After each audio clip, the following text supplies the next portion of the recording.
cloud. And I'll go ahead and live stream to YouTube.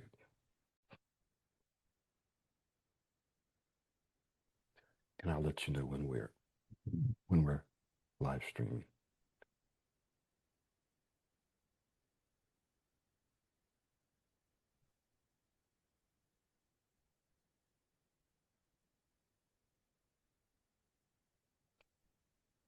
It's getting the live stream ready.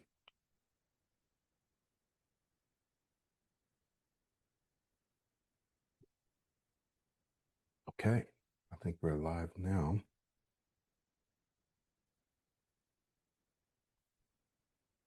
Hey, Farrukh, here's a link. I'm going to put a link to the live stream in the chat in case you want to, or we can both just kind of keep an eye on the chat over there. Right, sounds good. Would you also put a link in the virtual speech masters for us? In the Zoom chat? In the WhatsApp. Yeah, I did. Oh, you did. Okay. Yeah. All right. Yeah. So let's go ahead and get started. Sounds good. All right. Hi, everybody. I hope everybody's doing pretty good. And me and Michael, we wanted to have a conversation on something that we have heard a lot of people speaking about, asking questions inside the virtual speech masters, inside of a one-on-one. So we just thought about having a discussion, and I think that having this discussion where we are doing it, where everybody can see it, I think this can definitely be something which can be really helpful. So you're always welcome to add on something, ask something if you're here with us in the Zoom section. If you're not, if you are on the YouTube live stream, you can ask us questions right there. Or if you're watching a replay of this, probably you can email to us or let us know about this.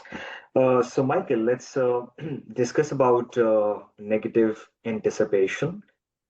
I have heard it a lot from the people that I've been working with, and we hear it a lot inside the virtual speech masters. And I'm sure you have been hearing it for the last like 14, 15 years, this word of anticipation.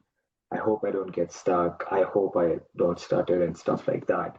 So, what are the usual questions that you hear around negative anticipation, or what do people usually say about that? Well, it's probably one of the most common challenges that I would say 100% of our students, 100% of our clients struggle with this to one degree or another. I mean, if they didn't struggle with it, they probably wouldn't have engaged with us in any way. So it's super common. I think that we all struggle with it to one degree or another. And the most common question is like, how do I get rid of it? How do I get over it? So, excuse my voice. One of the first things that we can do is define it, because it's practically the same as worry. It's similar to anxiety, but they're all a little distinct, right? So when one feels anxious about something, you could look at that as just being more general in nature. Just feel anxious, right? So, I mean, you could be anxious about something specific, but when we use the word anxiousness or anxiety, it's generally a little more general. When we say worry, we're generally speaking about something that's more specific. I'm worried about an upcoming event. I'm worried about introducing myself. I'm worried about having to read aloud.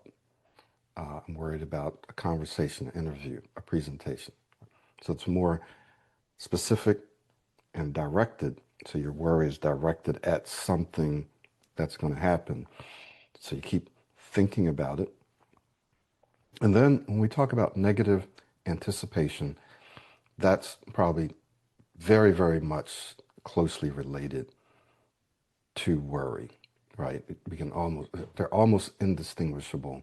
The way I describe worry is just, it's tighter than anxiousness. But when we get to negative anticipation, we could be talking about specific letters or words or sounds, or you can negatively anticipate an upcoming event, like introducing yourself or saying my name or whatever. So I just wanted to define those two. Worry and negative anticipation, very, very similar. But if you wanted to more clearly define it, you could say negative anticipation is very specific, very, very specific, even down to a sound or a word.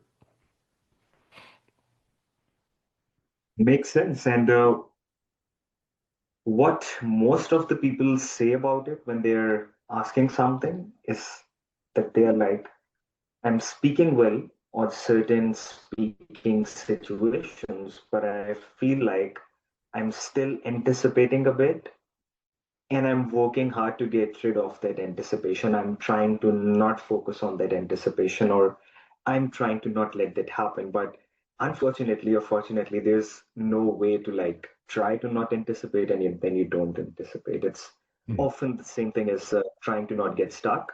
I hope I don't get stuck. Anticipation is the same way. The more you fear it, the more you're like, I hope it does not happen, or I don't want it to happen, or I'm working to not let that anticipation happen, the more you're focusing on it and the more your brain gives that to you. So I think one problem that people often face in getting out of this loop is that they're trying too hard to get out of this loop. And I think this is also one of the things that keeps them stuck, that I don't want to anticipate, because they believe that, which we are going to talk about, Michael, in a few minutes, that me anticipating means that I would get stuck. Me anticipating means that I would struggle. Me anticipating means that I just have to say this one thing in this one single way. There's no other way in the world. And that's why I don't want to anticipate. So it often becomes a belief system that anticipation means I would get stuck. So people worry about it more. People try to get rid of it more. And because of them trying to get rid of it more, the more it actually begins to happen. Would you agree with this, Michael? Yeah, and you kind of made me uh, think about that. I think you said it several months ago, maybe a year ago, just even worrying about negative anticipation or worrying about anticipating. And I hadn't really thought about that so much as just the negative anticipation and worry itself. But yeah, there's a whole phenomena, if you will, of I hope I don't negatively anticipate or worry about this, or I really want to stop doing this. And so that alone causes them to become more anxious. And then they start to fixate on not anticipating, right? Yeah. Or not worrying. And that causes them to actually start to worry and anticipate more, right? And so it's just a very vicious, nasty cycle. Mhm. And sometimes the best solution is, I'm going to say sometimes, we know that one of the best solutions is to train yourself uh, not to worry about worrying, right? Not to worry about negatively anticipating. Of course, that sounds easy, but like you said today, we're going to talk about some specific ways, just different strategies that you've used, that you've taught, that have worked for you, your clients, in ways that have worked for me as well. Mhm. If there's Absolutely. anyone out there in the audience that wants to chime in, please feel free to either chat, you can send us a chat, or you can open up your mic or even your video. Mhm. Yep, see it more like a group conversation or stuff, so you can always chime in. So, Michael, I think the more, like you said, it's worrying about worrying. And when you worry about worrying, the worry comes in more. I think it often comes with a belief that if I negatively anticipate, I would necessarily struggle. For example, people often associate it with if my heart is beating really fast Mm, or if my hands are beginning to sweat. People make it a belief that that means that I'm going to struggle. But oftentimes, if not all the time, perhaps that's not the case. So there have been often times where we have gone to stages or speaking situations with the people that have been working with us in the speech masters or whatever. They also say that at the start, my heart is beating really fast. mm, I'm feeling anxious. I'm feeling all those kinds of feelings, but still, when they get started speaking, they try to use their new speaking style, they slow their speech down, they breathe more, and they are able to speak well. So it's not just once, but I believe that once it keeps happening over and over again, your brain sees that, okay, even if you are anticipating negatively, you can still do something. And by you doing that something, you're still speaking smoothly. So the brain sort of starts to stop worrying about worrying because it knows that even if you do anticipate, you can still speak well. Even if your heart is beating fast, your hands are sweating, your breathing is getting shallow before a speaking situation, you're feeling all of that. But when you get started speaking, you use your new speaking style, you focus on the things that we speak about, and you still see yourself speaking smoothly. So now the link that the brain has formed between heart beating fast means that I would get stuck or I would struggle, or whenever I anticipate it means I would struggle, that bond begins to weaken and the brain mhm, starts to realize that it's not necessarily the case. So you right. stop worrying about worrying, you stop worrying about, I hope my heart does not start beating fast. I hope that does not happen because that means that I would get stuck. And once you keep doing that over and over again, I think, do you think, Michael, like that is a place where the bond starts to weaken a bit about this association? Yep. It, well, I think you just use this word. It disassociates. It's your brain disassociates um, worrying or negatively anticipating. It disassociates that from performance, right? Where right now there's a link. Uh-oh, if I worry about this, or uh-oh, because I anticipated this, I'm going to get stuck. And then it has a physiological effect on us. Our breathing gets shallower. Our throat starts to tighten up, right? We can lose our breath. We get choppy just because we're now anticipating something. But once you learn that just because you anticipate something doesn't mean it's going to affect your performance. So then your brain disassociates the two, and therefore, oftentimes you will either diminish, reduce, or eliminate negative anticipation in many or most of your situations, just because you've disassociated the two. Which brings me to some strategies that we can start to kind of share. One thing that I always say is is that there are at least a few things, at least three, maybe five, that you need to be confident about. Um, and one of those is that there's certain things that you have control over. One is your breathing. When someone goes into a panic attack, one of the things that they always tell you to do is take deep breaths. Sometimes they tell you to do a 4 count or breathe into a bag or take a take a slow controlled breath in and then breathe out. Obviously, unless you've fallen out, you have control over your breathing.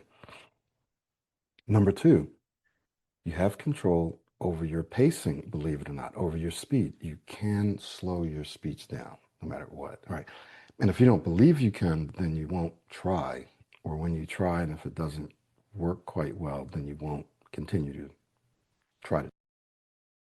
So once you know I can control my pacing, my speed, right? I can control my breathing.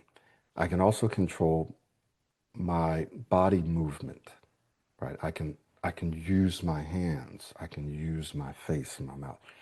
This helps to exert, but also dispel more energy.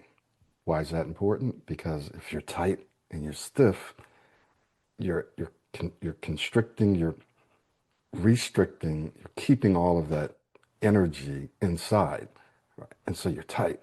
But if you start to move a little bit, that can help dispel some of that energy. So you can control that, your body movements, right? Your body language. And you can control, believe it or not, your self-talk, what you say to yourself. Now, some of these things you may have to train yourself to do, but all of these things you can pretty much do right now. You can start to do these things right now. And then the more that you do them, you'll find the more control you have over your performance. So just like you were saying, Farrukh, there are times where you go out, you're worrying, you're negative and anticipating. But once you understand that I have control over these things, you'll probably find that your performance is quite well. It goes quite well because you've controlled your breathing, you've slowed your pacing, you're reminding yourself to do certain things. Yeah, absolutely. So it's often like the more that anticipation, or the more that anxiety or heart beating or whatever, it starts to rise. Usually what happens is that you get fast, your space gets faster, your breathing gets faster, and everything goes hand in hand with that. But what you consciously need to do, excuse me, I have a sore throat, so I'm speaking a bit low. So if that thing, that anticipation, that worry starts to rise, consciously by that self talk, you have to make sure that you get your pace down, that you get your breathing pace down as well.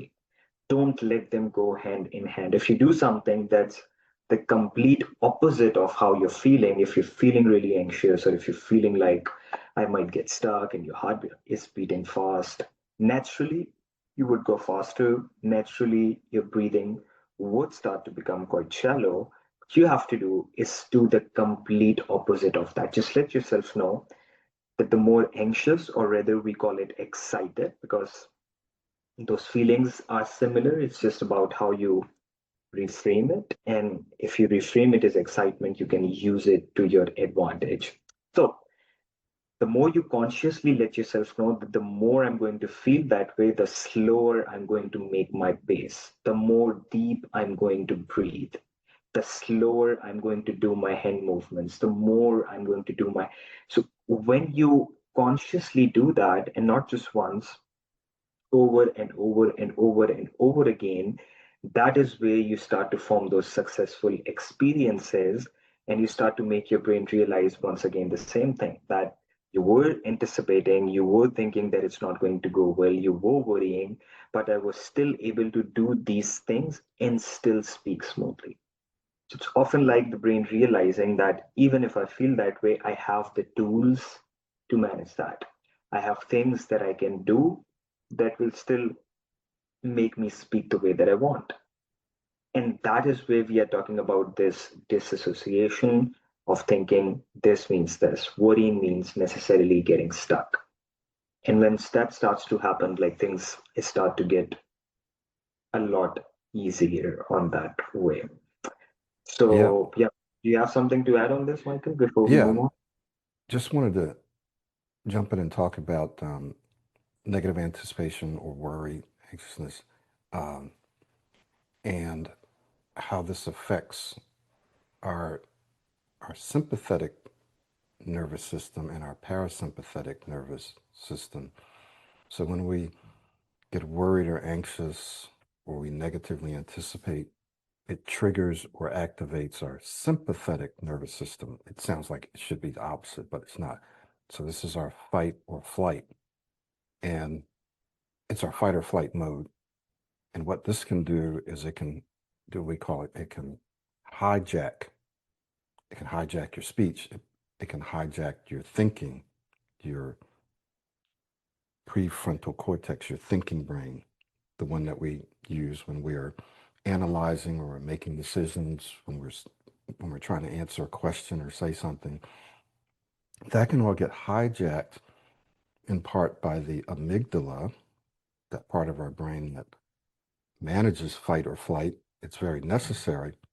So we start to anticipate, and the next thing we know, we get cloudy, breathing gets more shallow, um, we forget what we want to say, we can even start to stutter. Even people who uh, don't typically stutter can start to stutter when this happens.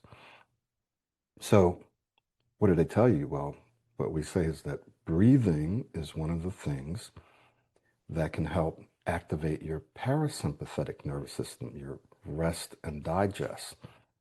But not only breathing, believe it or not, and Farrukh, you and I have talked about this extensively, slowing down. So this is another strategy that we're giving you. And I did a whole course on this, and I have a whole affirmations program, not just on slowing down, but that's a big part of it. When you slow everything down, you literally activate your parasympathetic nervous system, which starts to calm you down. You feel more calm, relaxed, restful. Okay? This is important. And this is a specific strategy as well as what do we want to call this? It's a habit, right? Once you start learning, hey, I need to breathe more, I need to slow down, especially in higher pressure speaking situations. Then you begin to activate your parasympathetic nervous system. Absolutely. And activating it is incredibly important. And it's often you will find that just during the start of a presentation, start of an interview, start of a meeting, start of a conversation, even with your boss, or you want to reach out to someone and speak to them. If you can activate your parasympathetic nervous system by doing these things in the first 1 or 2 minutes, 2 or 3 minutes, you get into a very good flow. And I'm sure you must have experienced it in the past that once you activate your flow, once you activate this style, it starts to really flow. So that is why you would often hear a saying that, especially during this start of a meeting, of a presentation, whatever the speaking situation is, we often ask people to go super slow or to breathe super deep because your tendency during the start, especially, look at your speech. When do you speak the fastest? It's often at the start because people have a lot of their anxiety at the start, which makes them speak fast. And if you try to go slow, sometimes that's not enough because of us being very fast speakers. What means slow might not actually be slow because sometimes me and Michael, we have seen speaking to people, we ask them to slow down their speech, and they think they are slowing down, but actually they are not. So make sure that you focus on the other extreme of going super slow, especially at the start, of breathing super deep, of doing a lot of self talk to remind yourself of these things before a speaking situation and during the start. Then you would feel like if you can do it in the first 2, 3 minutes, you start to feel more comfortable and it generally starts to go well. You still need to see it and still do some self talk if you feel like you're still not in the zone, and make sure to keep doing that self talk to keep you in the zone of using your new speaking style. But it's mostly at the start. If you can get into a good flow, it usually starts to flow really, really well. So make sure you do the complete opposite things, especially at the start. And also as you move forward, but as you begin to be a bit more comfortable, then it generally gets a lot easier. Do you have a comment on that, Michael, before I move on to the point about anticipation of words? No, no, we can go ahead. Just you mentioned something earlier that I think is very important. Reframing. I just had a client the other day tell me, I don't know if it was a he or she, but it was literally just a couple of days ago, how he or she is reframing upcoming speaking situations. I think it might have been Vanessa actually. And she was just talking about reframing. Yes, I'm excited about this, as opposed to either saying or thinking or feeling, I'm nervous, I'm anxious. No, I'm excited. And you may think, oh, that's just a little trick, but often we do have to trick our brains, and it really does work. So, yeah, just wanted to mention that. And I think I put some stuff in the chat. One of my clients named Lee or Lay, she says affirmations are helping me replace negative anticipation with confidence. I feel capable and ready to speak. This is why within our program itself, there are affirmations, and then I have a separate affirmations program. And so by listening to and or repeating, you can help to lower and reduce negative anticipation and worry. So that's another solution is self-talk, yes, but self-talk, affirmations, and listening is another solution. It's a passive solution, so you almost don't have to do anything. Yeah, incredibly important. I think this was one of the things, if not one thing, that was most important for me because you need to change the content of your thoughts. You can do it by self talk, you can do it by doing those affirmations on your own, but oftentimes it's the fact that your mind begins to believe that content more, or your mind begins to believe those thoughts more when they come from someone who was at the place where you were and now is at the place where you want to be. So once you hear the thoughts from them and over again, it becomes more believable, and your own self talk and everything gets a lot easier with that. So, audio listening, changing the content of your thoughts is definitely something which is super duper important. And Michael has been doing a program on the affirmations thing. I think you've shared the link also, Michael, right here. So, Mm-hmm. definitely something to check out. And uh, while you were talking about that reframing thing into excitement and anxiety and stuff like that, you often need to realize that that feeling is also important. So when people go on stage, they have that excitement feeling that we call, and that's Mm-hmm. important because otherwise people would be standing and speaking like this and on stage. And so that feeling is quite natural and it's there to help you out. It's just about how you reframe it and how you use it because it's a form of energy.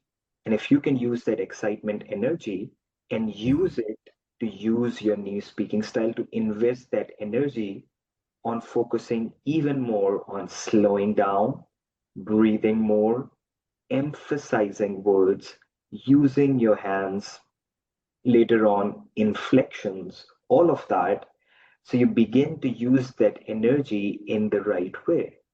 So it's not that when we go on stage, like if there are 1,000 people or more than that, I will have that feeling, or we will have that feeling as well. Even the best of the speakers that you see out there in the world, I'm sure that they have a certain kind of that nervousness that we calling excitement, but it's there to help you out. So don't ever think that I will try to eliminate it 100% or I have to eliminate that feeling because that's not natural.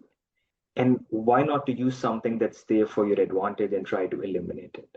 So it's just about how you use it. So reframe it into excitement and use that energy for you now. Just use that energy to use more and more of your new speaking style. So the reframing thing is incredibly important because of this reason as well.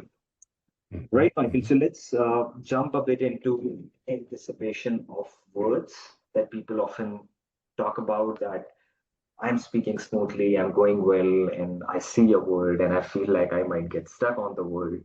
And often Yeah. I'm not even onto the word and I start getting stuck before that because now I'm worrying about that word and I feel like I will have a hard time. So, what are your thoughts on that? Yeah, we've seen people, I know you and I both have, uh, and like you mentioned, before they even open their mouth to speak, right? Let's say they're speaking smoothly or fairly smoothly, and then they anticipate a word. It has a ripple effect, and it flows back and starts affecting them before they get to that word, right?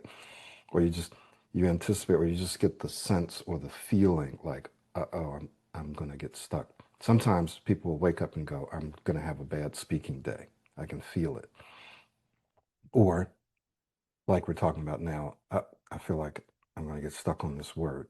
So then it affects everything they do before that word, and they often get stuck on that word. So what we're trying to do now is give you some strategies and or techniques or tricks and tips that you can use to disassociate, right, anticipation or worry from actually getting stuck, your performance, that those two things don't have to happen uh, either simultaneously or one after the other. And we're also trying to let you know that by using some of the tools that we're sharing with you, you can begin to create a new habit and pattern of just not negatively anticipating at all, right? So that you're reducing it because it's just not something that you need to do because your brain is not worried about it. The way I like to say it, if I were going to summarize it, is when your identity changes, you start to see yourself as someone who can handle virtually any speaking situation, regardless of if you get stuck or anticipate or regardless of how you feel, right? Do I anticipate? Hardly ever, but definitely in Spanish, probably yes. Uh, in English, probably not, but I'm sure that I would or could. And in fact, yeah, there are maybe one or two words that if I think about it, somebody says, oh, you could possibly get stuck on that word. Does it bother me? No. It doesn't bother me. So because it doesn't bother me, let's just say the vast majority of the time, it's not going to affect my performance. But even if I got stuck or I were about to get stuck, I still know that I can still handle it. So that alone, knowing that you're going to be able to handle it, what does that do? That builds your confidence, first of all. It reduces anxiety and negative anticipation. Just knowing that even if it happens, I'll be able to handle it. Hmm. Absolutely, absolutely. That makes super duper sense. And I think one mistake, Michael, that people often do with the words and stuff like that, that when they start to anticipate a word and they feel like they might get stuck, and we have often spoken about it, is people think that I want to say this, and there's just this one way of saying this. So I want to say my name, and someone asks me my name, I just want to give my name to them in the single way, in the same way. So you definitely cannot expect good results to happen by doing the same thing that you used to do. If you're repeating the same thing over and over again, more than likely you will get the same result out of it. So that is one of the reasons why people anticipate a lot of words and worry about the word anticipation is because they feel like they only have this one option of saying a certain thing. They don't realize that now they have all of the tools inside the pro-90 speech system that they've learned from, for example, that even if they anticipate a word, they can extend it out, they can emphasize it, they can blend it with the words previous to it, they can inflect on the word previous to it. When they begin to realize that they have all of those tools, and they also begin to realize that in the worst case, if I feel like nothing is working, I can even change the way I say this one thing. There's never one single way to say a specific thing. Find out how many ways there are to give your name, what words you can add before, what's the rhythm that you can speak in, right? How you can change that up. So once you know that, for example, there are 75 different ways of saying this one thing, the pressure starts to go off. And often that's a very good thing that we have noticed, which is also quite funny in a sense that just when the pressure starts to go off by you knowing that you have a lot of options, sometimes you don't even need to use another option. You just end up saying it in the first way because now it makes you so much relaxed. So that's where we have often talked about the law of flexibility comes in.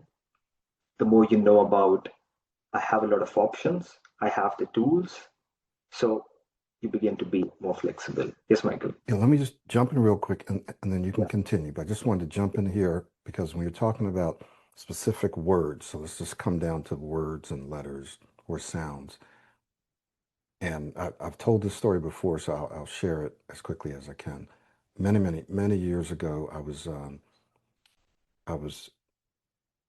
in the military and I was in charge of a platoon and I had to stand up and call them to attention, attention. So the only word I could say is attention. and, and I couldn't get that word out. And it was embarrassing. And I had to call my platoon sergeant up, come up, said, just go ahead and call them to attention. I'll explain why later. So they did it. So then I had to explain. So here's a situation, a rare situation where supposedly you can only say this one word. In most situations, trust me, it's not like that. It's just you can always add a sound or a word or something.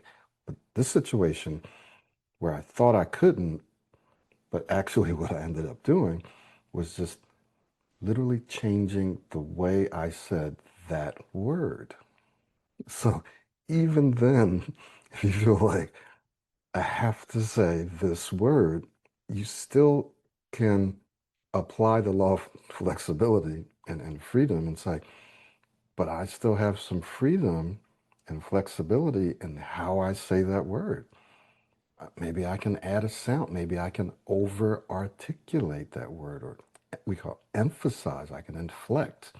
I can use my hands or use my body or something. I can do something with that sound, with that word to change it, which tricks your brain.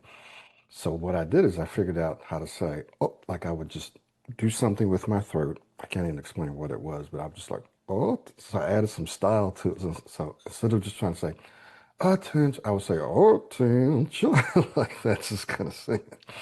And just by adding some style to it, let's call it emphasis, I was able to say it. And believe it or not, I probably anticipated a little bit when I had to do it, but the negative anticipation dropped down so that I'd say most of the time I didn't even anticipate it. But even if I did, I knew I could say it because I had started to do it just by doing that little change. So keep that in mind.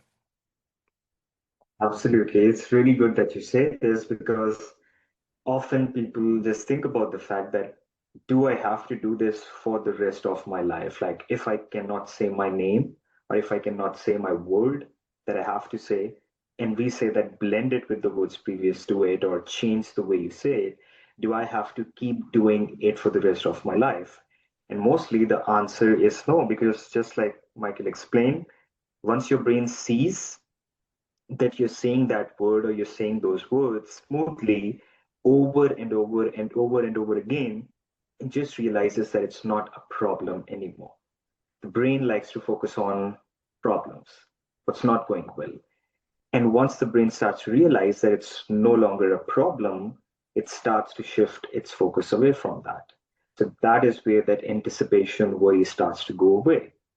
And now, Michael, I'm sure that if you would do that, you could just say that one word in whichever way you want.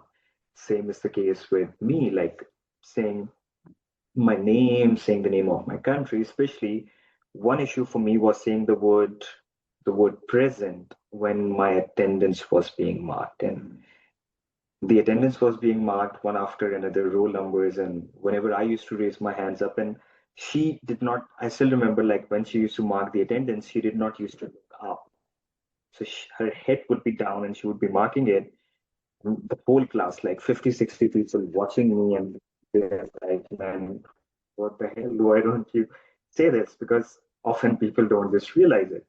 So I had to say the word present But just like even adding a slight present, present, present, present, right? So you can even play around with that one word, adding a little quiet sound or doing whatever you want to do.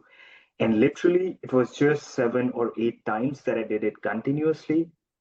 And those were the amount of successes or the sample size that my brain wanted to realize that, oh, it's good. No need to worry about it. You can easily say that. And then I was easily able to say that. So you don't have to do these things for the rest of your life. So just realize that if you anticipate, give yourself options. And that is where once again we come back to the first point.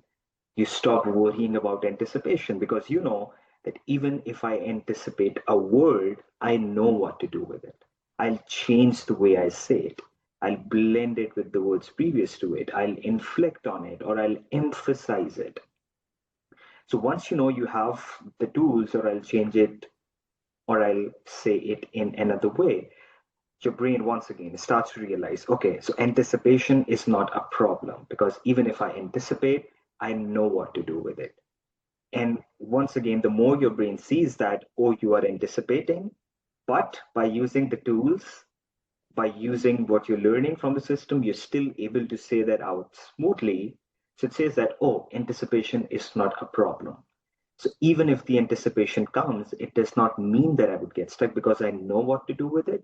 And once I do that, I'm able to speak smoothly. So once again, that dissociation between negative anticipation and getting stuck starts to happen. And because of this disassociation in your brain once again starts to worry less about anticipation because it knows that even if it comes, it's no longer a problem. So don't approach it Mhm. like I have to end anticipation. I have to try to focus on not anticipating because Mhm. once you do that, it's going to happen more. But once you show yourself that even during anticipation, like even if I anticipate, so what? I can still say what I need to say. That is Mhm. where that disassociation happens. You don't worry about anticipation, and the anticipation starts to reduce by itself. It Yep. starts to go down, it starts to go away. Would you agree, Michael? Absolutely. Absolutely. It's one of the, I would say, one of the easier ways to reduce and or eliminate negative anticipation and worry is actually through the law of indirect effort. You don't try to attack it directly. You just do something else, right? And the something else is you build up your tool set, you start using your tool set, you get out there, you understand I have different ways that I can say this from uh, introductory words, sounds like I just said, but I didn't say it because I was going to get stuck, but just introductory words, sounds, change the order. As a last resort, I can change the word if I need to, right? So I have different ways. And if I need to say this word, I can even change the way that I say this word. All of that builds up a new belief that whether or not I negatively anticipate or worry, even whether or not I get stuck, I can still smoothly handle it. That alone builds your confidence, gives you more calmness, and that can help you accomplish that goal of reducing and or eliminating negative anticipation, just that belief, right? So it's kind of an indirect way of coming at it. Now, I don't know if you had something else to say about that, but I did want us to look at this next thing in here, and you're probably going to do it anyway.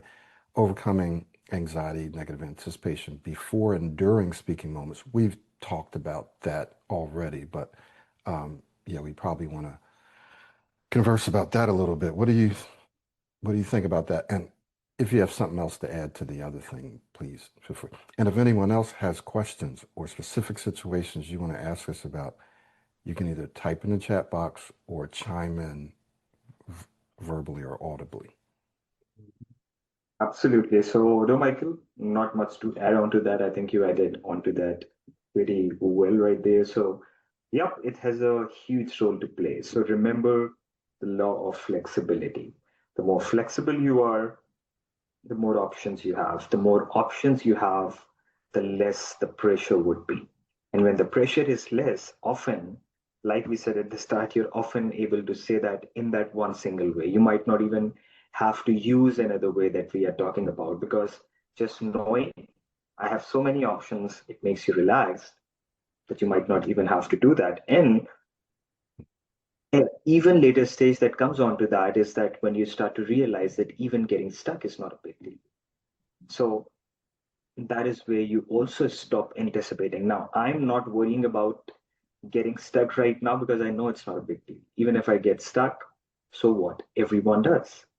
So that's also a point where you start to realize that getting stuck is not a big deal. When it stops becoming a big deal, that negative anticipation automatically starts to lessen because you know that it's not a big deal. If it happens once in a while, it happens with everyone. The more you try to be 100% fluent, and we already spoke a lot about that in the last webinar, so you might want to check that out if you haven't. So when we start to realize that even getting stuck sometimes here or there, it's just naturally the way people speak and it's not a big deal, that's also a point where that worry about it starts to lessen.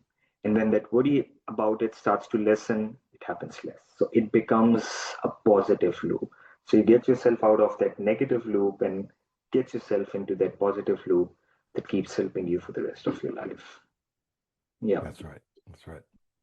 So let's kind of chat about uh, some things, and we may repeat ourselves here, but things that we can do before, during, and even after speaking so that we can, again, reduce and or eliminate negative anticipation or worry.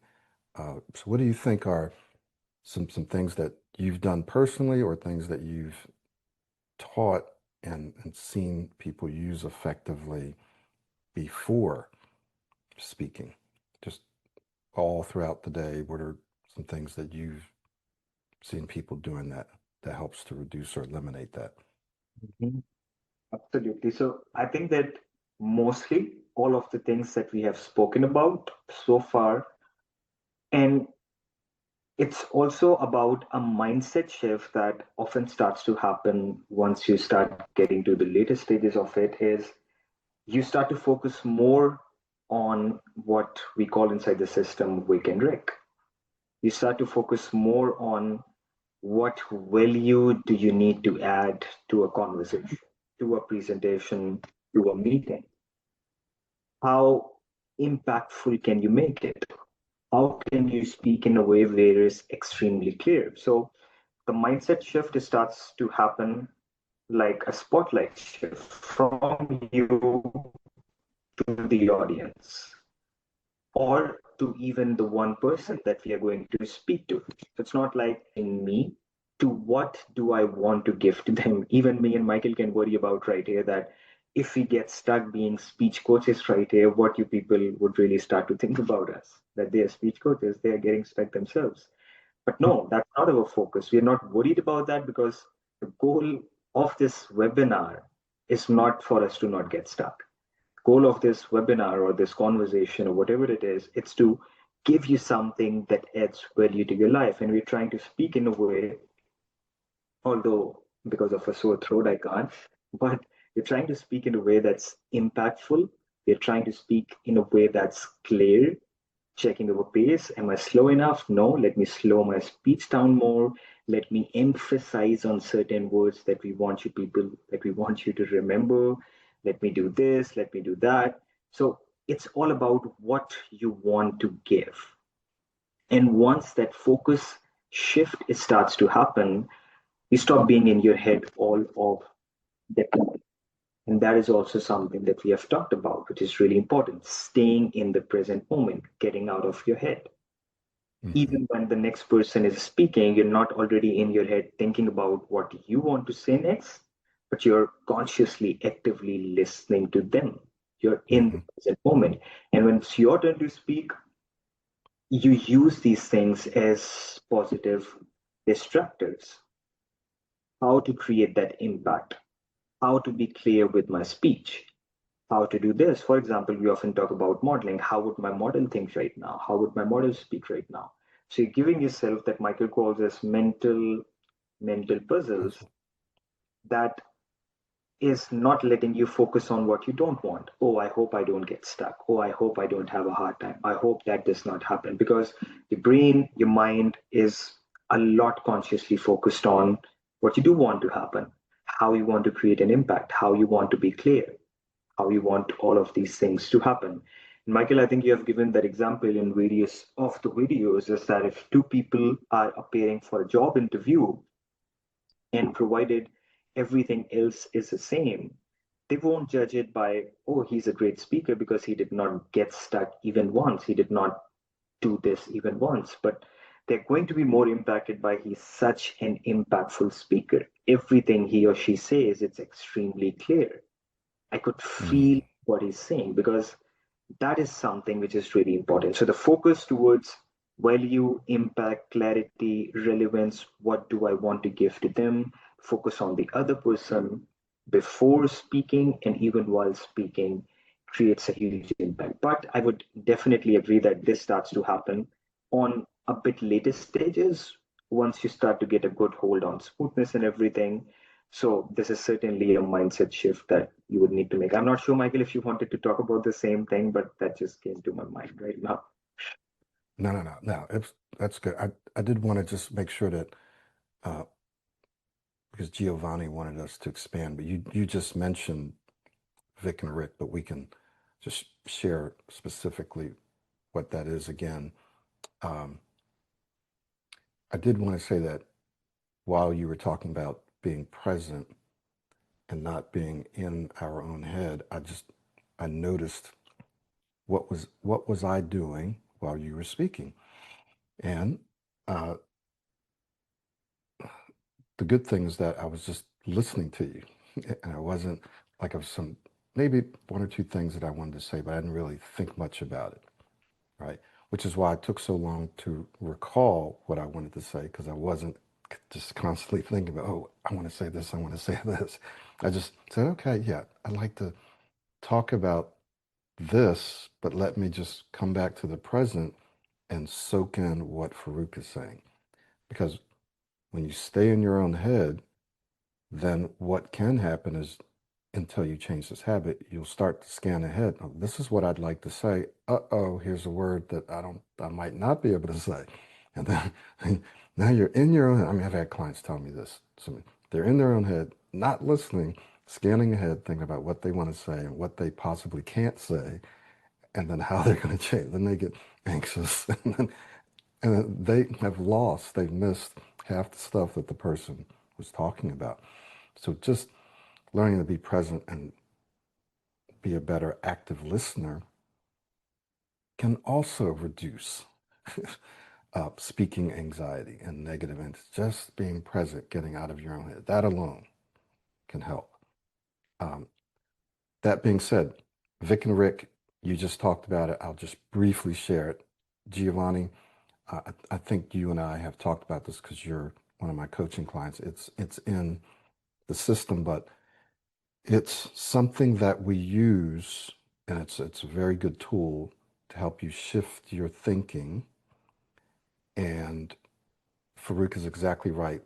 The only thing that we are thinking about, if anything, is what I'm saying relevant to this topic? Is this valuable? Is this going to be helpful to this audience? Am I speaking in a way that I can hold people's attention? Right? And once you develop that as a habit, it'll start to happen more automatically. So you won't have to think so much, right? So just your speaking style, like how I'm using my face and my eyebrows, right? My hands, how I'm inflecting. Am I doing something to hold your attention? My speed, emphasizing. So then clarity, the C.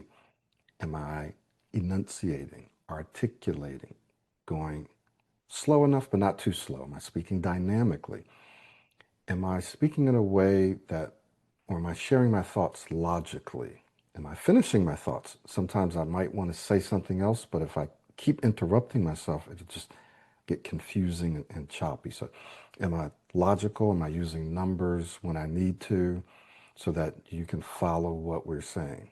Finishing my thoughts, finishing my words, using some sort of logic or structure. That's what Vic and Rick is.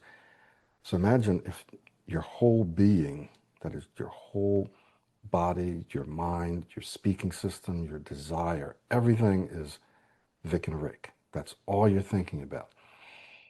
Then what will happen is because you're focused more on that, on the Vic and Rick, you're going to be less focused on getting stuck and on blocking or on the judgment of the other person or what they're thinking or the pressure to perform. I hope I do this.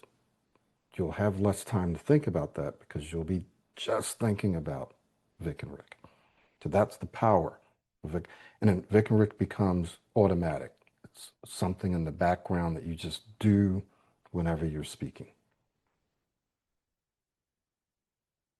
Absolutely. So, one thing that I'll just add to all of the conversation that we have had so far, because Michael, you asked about some things that you should do before a speaking situation or as a whole. And I think a very important thing for me while I was working on my speech with the system and as I've helped some other people as well was, like you say, it's the more times you anticipate or worry about it, the more times you practice. So when you notice yourself worrying about an upcoming speaking situation, especially that goes for presentations or interviews or whatever, you you practice it. You practice using the skills that you're learning and anticipating that this is what you're going to be saying. This is the content of your thoughts, and you'll be extending, you'll be slowing down, you do whatever you need to do, and consciously practicing that over and over again. Because by practice as well, your brain starts to form those neural patterns that are really, really important. And that is where I think, Michael, visualizations also come in. Visualization, verbalization. And although I used to hear from you at the start that athletes use it and sportsmen use it and musicians use it, but I had no one that I listened to who said this. But recently, I think, by recently, I mean 1 or 2 years ago, I heard some sportsmen saying that before we get onto the field, we visualize exactly the way we want that game to go. And once we get into that game, we feel like that success has already happened just because of you having visualized. Your brain sometimes cannot actually differ between what's reality and what you're just imagining. So if you can do certain sessions of those visualizations, we often just combine them with 777 and making them more believable, thinking about the fact that that situation is happening right now. To make it a bit more realistic, you can visualize yourself getting a bit stuck here and there, but then you visualize yourself dealing with it in the best way that you can. And then you visualize yourself speaking exactly the way you want to speak, how you would like to extend, how you would like to slow down. You see people smiling, you see people applauding you. And you can do it from your own eyes, like visualizing as if you are seeing the people, or from the eyes of someone else, like you are seeing yourself from the outside, speak exactly the way that you want to speak. And often people notice that once they do these visualization sessions, their hands start to sweat and stuff like that. If that's happening, that's good because it means that your brain is believing that I'm exactly in that speaking situation right now. The advantage to that is once you get into that speaking situation, you would be like, I have been into a speaking situation like this before, and it was successful just because of you having visualized, and you might not have been in that situation at all.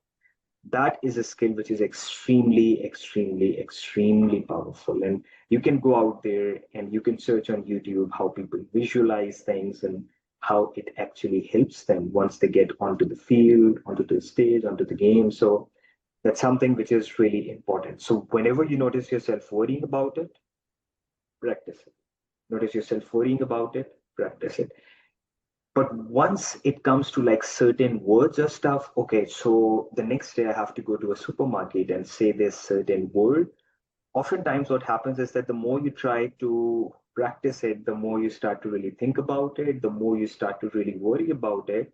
So in some situations like that, it's better that whenever your mind focuses on that, you put your focus towards something else, because constantly thinking about something and you're thinking about how you might get stuck on that word in the supermarket or how you want to avoid that and stuff like that, the more you try to do that, the more chances there might be that you actually have a hard time. So instead Hmm. of letting your mind focus on it, like completely shifting to some other focus, completely shifting to something else. And one small point that I'll add on to right here that we were talking about with the anticipation of words, some people often make the mistake of working on specific words. Okay, I struggle with saying this word, and then Hmm. sitting and consciously trying to say those words over and over again. The words won't end. You can learn to say a word smoothly, and then your mind would be like, okay, that's fine, but here's another word. And then you start to practice that. You're done, here's another word. You can keep doing it for the rest of your life. The words would not end. So rather change your speaking style, change your speaking identity. The words take care of themselves. You would have noticed often that you say words and you look back and realize that how was I able to say that word? I've historically struggled saying that word. So that means that that word is not a problem at all. So you're trying to work on something that's not a problem. Problem is anticipation, worrying about it, your speaking identity. And once you work on that, the words take care of themselves. So Yeah. yeah, That's what we that's what call we cataloging. Hmm. So yeah, we call that cataloging. Like you come in with a list of words, which is, it's normal when people come to us, they are aware of words and sounds and situations in which they tend to struggle, right? But you got to remember exactly what we're just saying here, that becomes a part of your belief, which is a part of your identity, that I tend to, or I always get stuck, or you might say block, we say get stuck on these words or these letters, or whenever I have to introduce myself. That's part of your belief, becomes a part of your identity. And so by using the tools that we're sharing with you and saying, I'm not going to worry about not anticipating, not worrying. I'm just going to focus on how can I start speaking more smoothly? How can I use Vic and Rick? You start doing that, and remember, it's a process, right? So you start doing it, you start seeing some successes, and then your brain starts to take the pressure off. So you don't want to catalog, because then your brain stays fixated and it starts believing, oh, you're always going to have problems with these words. I wanted to mention that we've already mentioned something else, but I just wanted us to highlight this and then talk a little bit about what to do kind of after speaking situations where people tend to beat themselves up. They ruminate. I just learned that word several years ago. They go back and they replay, right? So we'll talk about why you should not do that. But during, we've talked about a handful of different things. Number one, remembering what you have control over when you're speaking, your breathing, your pacing. So you're breathing, your pacing, your self-talk, what you're saying to yourself.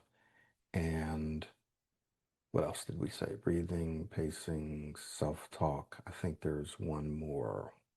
Your body language. You have control over your body. Keeping that in mind while you're speaking.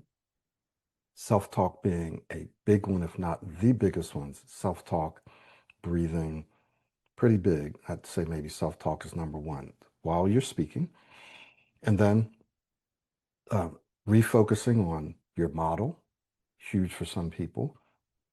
Vic and Rick, which modeling is included in that. So you're refocusing on that. So these are all things that you can do while you're speaking. We also talked about being present, just emptying your mind, not thinking about anything. Um, we talked about law of flexibility and freedom, just knowing that you have the freedom, you have the flexibility to say things in different ways, and that you have the tools. And just saying, I can handle it. Whether I anticipate it, worry about it, or even get stuck, I can still handle this smoothly. These are all things that you can do while, during speech. Now, I'm sorry, I don't know if you wanted to add anything to that or if you wanted to move on to uh, what we do afterwards. I think you've explained that very well too. I've heard you talk about things not to do or to do after you have your various speaking situations. Yep. Even I've noticed that in the people think that that was a really worse speaking situation. When they go back and try to find a success, they're often able to find a success Hmm. when they're working on their speech. It's because the brain has become so used to focusing on the things that are not going well that often every speaking situation it begins to look at it like, oh, it was not well, or the speaking situation did not go so well. So try to find successes. Even if you think that a speaking situation did not go well, try to look back at it and ask yourself, can I find a success in this speaking situation? And oftentimes you will surprise yourself because you will find success, no matter how small. Even if you felt a little more confident, even if you said the starting few words or starting few phrases out smoothly. That is something which is really, really important. Focusing on the success, it's something that is going to keep you going. Even if you're going really well with your speech, obviously there would be times where you mess up, there would be times where you don't do so well. If you keep your focus on towards that, what you're doing is just growing the failures or just growing the times where you're not doing so well. But if you begin to realize that how much you're improving, that often keeps you motivated. And because you are flooding your mind with successes, that's what your mind focuses more on. That's what your mind chases more of. Instead of trying to avoid the failures, it's now getting into the mindset of trying to chase success. Like that might sound the same, but it's completely different on how you focus on it. So, focusing on successes is incredibly important. Write down your successes in mind, be happy about it, celebrate it. The more you make yourself aware of your successes, the more you would actually want to go proactively into speaking situations so that you can speak, so that you can gain successes. And that once again just becomes a positive loop. So I would end it by just saying that one thing, that it's important to focus on where you want to go, but also focus on where you have been. We often overlook that where we were before we started working on our speech. And once you look Mm. that part of you, and now this part of you, this is where you would start to notice improvements. But if you always look at where do I want to get, it's good to focus on that. But if you just keep looking at it, then your mindset would often be like, oh, I'm here, but I'm still not there. Yes, you're still not there, but you're also not where you used to be. So Right. that is something which is important to consider. That's important. And I want to highlight that a lot of times people are hard on themselves. They beat themselves up. They only focus on the glass being half full, I mean, half empty, right? As opposed to, and the way I like to break it down is say you're speaking for 5 minutes and initially the whole 5 minutes you're struggling. And then now you have some tools and you've been working. Now you speak for 1 minute smoother than what you did before. But you still spoke for 4 minutes and you struggled, right? Where you struggled. Some people just focus on the 4 minutes. Say, well, I want to get to the place where I can speak that whole 5 minutes completely fluently, as opposed to saying, hey, because of my work and my actions, I actually was able to improve by 1 minute. That keeps you motivated, right? It keeps you motivated. And it's resiliency, right? Resiliency. You're more resilient. So now you're building traction, and now you go out and you keep working, keep working. Now it gets up to 2 minutes, and then 3 minutes, and 4 minutes.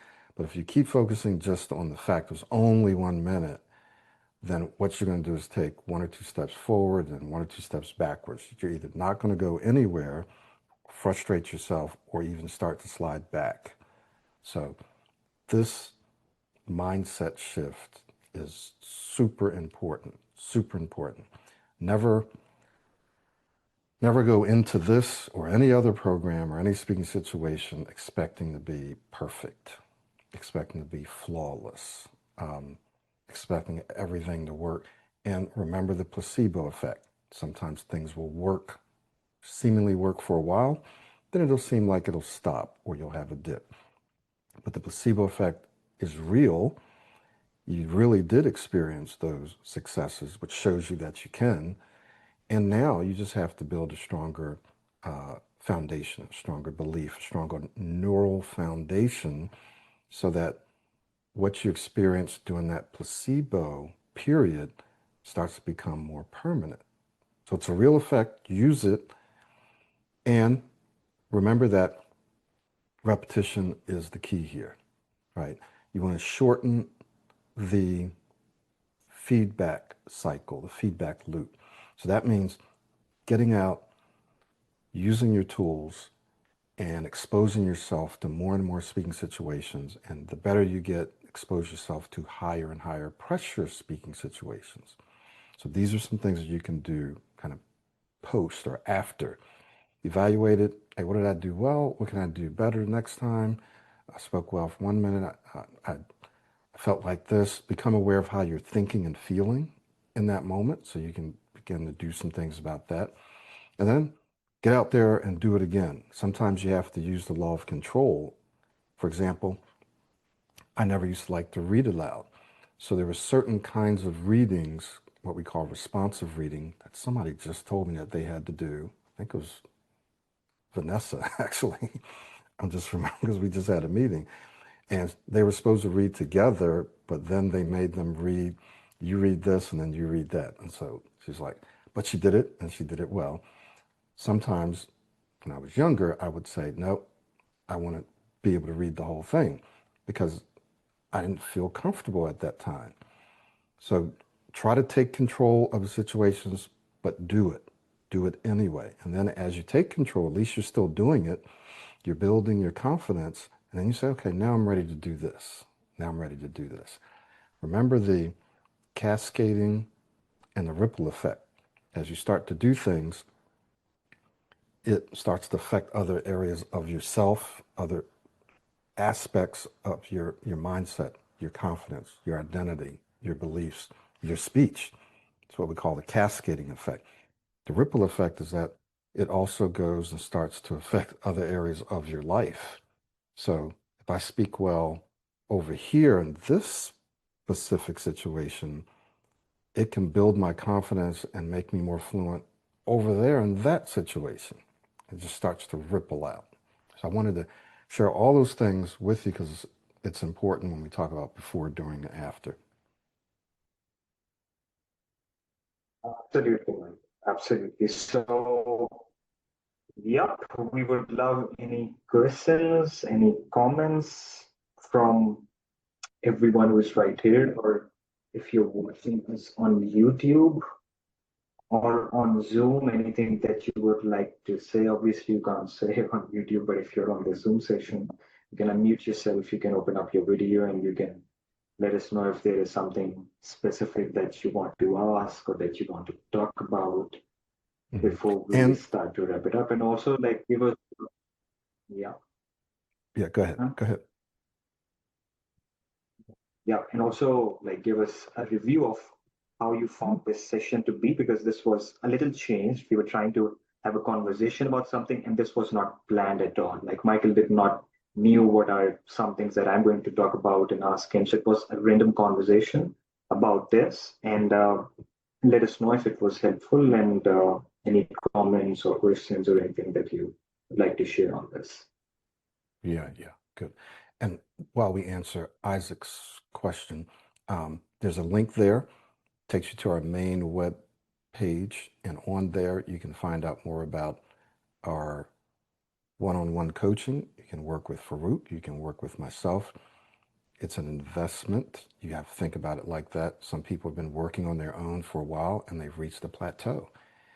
And if you know that your speech is holding you back in some way, for some people it's not financial. Some people it's just their personal life, their self-esteem, their confidence, their ability to fulfill their purpose in life. Sometimes it's about that for some people. For other people, sometimes it's more about it's holding them back in their career, and they know it, and they know that they have all the knowledge and the proficiency to go to the next level, and they've tried, they've been working on their own, or they've worked with someone else. We can help you as long as you are willing to do the work and follow our guidance. We can help you. I'm working with some people right now who are severe, and we're seeing them speaking smoothly. Hard work, but it's taking time. So we got coaching. You work with Farrukh, myself, our virtual speech masters club. You can plug in real life practice. We have our self-study, and then I also posted a link for our affirmations. The easiest step, if you're watching this now, it's very easy, very inexpensive, and all of our coaching clients and students are using these affirmations. So sorry about that, Isaac. What's your question? Did you want to turn on your mic, or did you want to type it in? It's completely up to you. And then Vusa. Thank you very much, Michael. Just a quick one. In fact, I just want to appreciate you so much. I found you on YouTube, and then I have been listening to your audios, and then it was so powerful. So I just want to appreciate you. And then I am planning to sign on the Pro 90D. So in fact, you are a godsend. Prior to that, my speech was, I don't know, I started on each word. But after seeing you, watching your videos and this thing, look, it's far better. And I know that when I sign onto the Pro 90D, I mean, it's going to be there. So I just want to appreciate you so much and say a very big thank you to you and Farrukh. Thank you. Thank you. Oh, thank you, Isaac. That's inspiring for us, man. Thank you so much. We look forward to working with you. So just let us know when and send us an email. Just all kinds of ways to get in contact with us on our site. Hey, Marco, can you hear me? Yes. Yes, sir.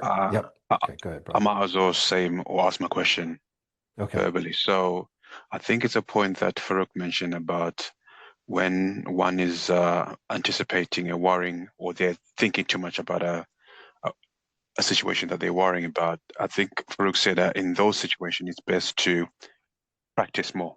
So my question to both of you is that does over-practicing, can that actually lead to more anxiety or worry? Farrukh? Yeah. So, very good point. Very good question right here, Musa. And by the way, just a comment like Isaac, so happy to have you here.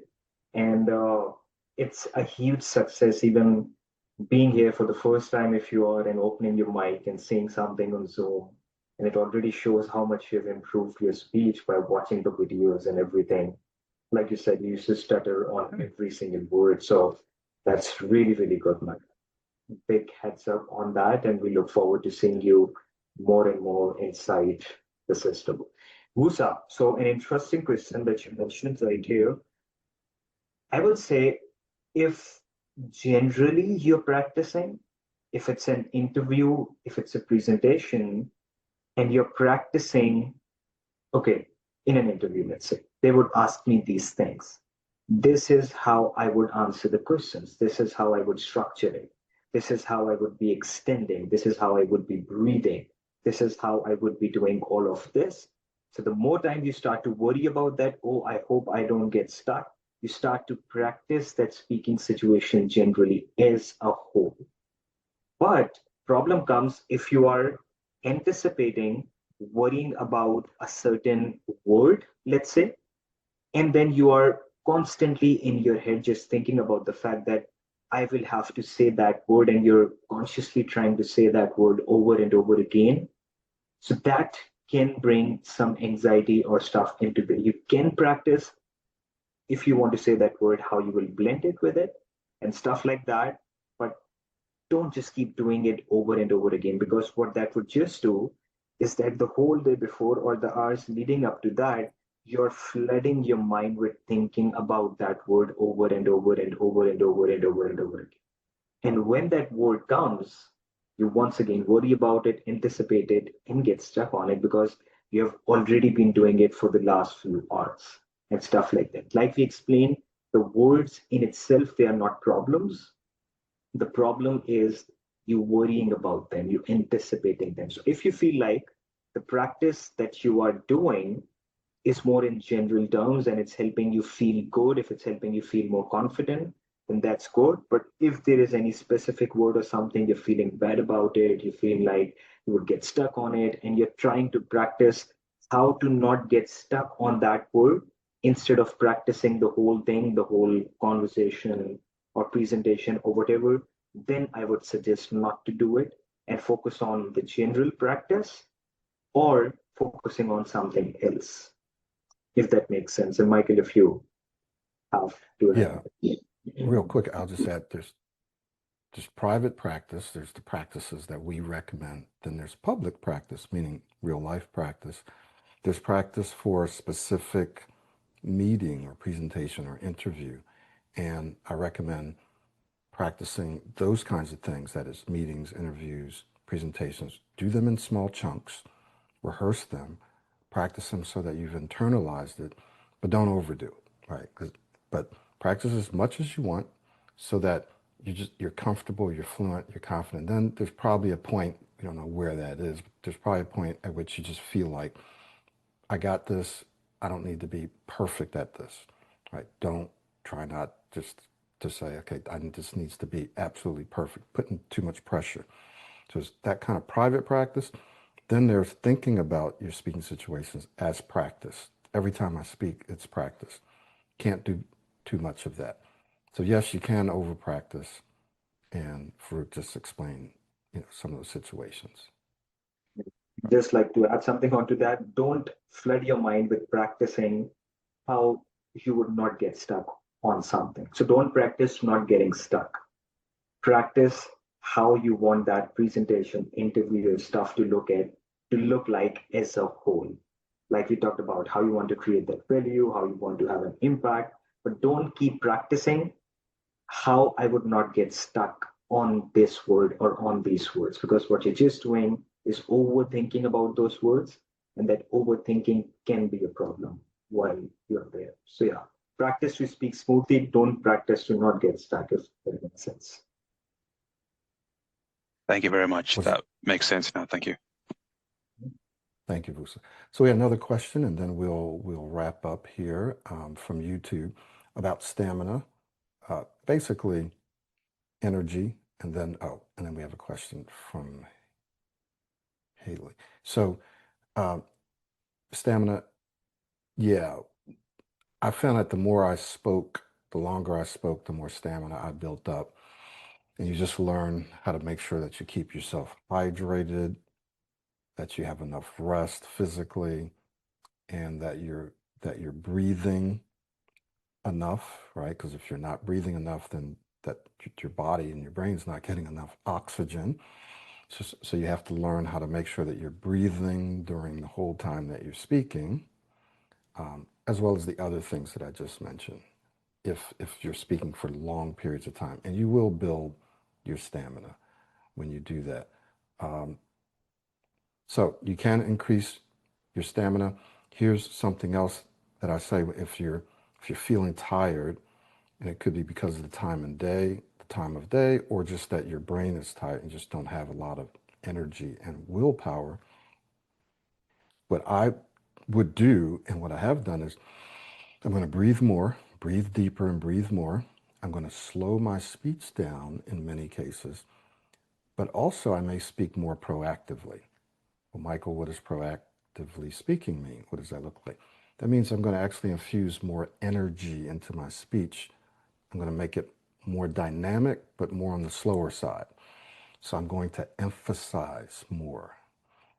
I'm going to pause sometimes a little more, or I'm going to use my body more, right? Or inflect more. So what I'm doing is, rather than allowing that low level of energy to take over and wall my speech down, which is reactive, I'm being proactive by using my body more, using my voice more, breathing more. And what I'll find is when I'm in that slump, that proactive speaking brings me out. Just say I'm just tired mentally, and I have to still, I'll speak more proactively. So that's my advice in terms of energy and how you can, in a sense, regain some energy and increase your stamina. Okay. And yeah, Good. just to like say something very small on that, when you're tired, when you're ill, when you're not feeling good, don't try to focus on a lot of stuff like standing and blending and breathing and finishing, articulating, inflecting, using your hands, modeling. Just pick one thing. I'll just breathe more or I'll just slow down more. Because when you're already overloaded or when you're already ill or already not doing well, try to focus on all of the things and you might get even more confused. Pick one very small little thing that gets you or triggers your new speaking style, and that is the easiest thing for you to focus on. And that in itself is often enough to get you into the new speaking style and everything. Michael said that. So I think Haley had something, Yeah. either a question or comment. Hello. Hello. Hey there, Are Haley. you able to hear me? Yeah. Yes. Thank you. I just wanted to ask you one quick question, really.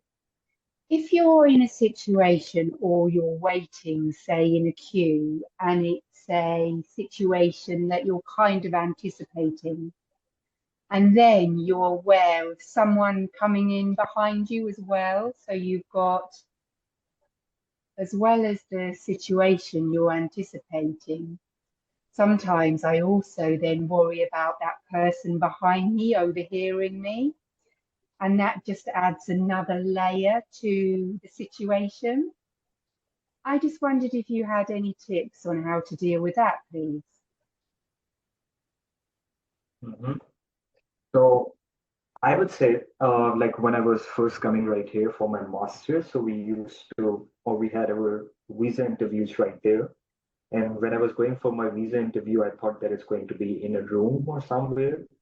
But when I went for the interview, so they were sitting like people in the bank, sitting on counters, and I was speaking on a mic with them, and everyone in the bank could hear my voice. So that did feel a bit uncomfortable, I would say, but it's just about changing the focus towards what do you want to say, how you want to say it, because you can keep trying to avoid focusing on the person who is behind, but the more you're going to try to avoid that, the more that might happen. Instead of trying to avoid focusing on him or her, focusing more on towards how can I say what I need to say in the best way, in the most clear way, impactful way, if it's required, focusing more on that. So once again, it's a game of focus shift. Instead of I'm focusing on the person behind me and that he or she is hearing me and how I don't want that, towards how I want to speak and what is the message that I want to get across to the person that I'm going to be speaking to. And it's a mindset shift that you have to keep doing. You say that I'll focus on that, and your mind goes back to that. Then you shift your focus back to that. It goes back to that. So once you keep doing that, you learn this art where ultimately you reach to a point where you don't uh, really care about what they are thinking or if anyone else is thinking. Yeah.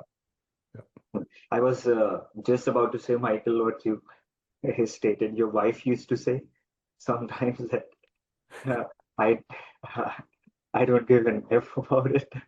So Give an F, or I don't give a damn who's there.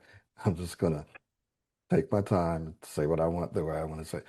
And so we created an affirmation, not using the curse words, but we're just like, I don't care. It doesn't matter who's there.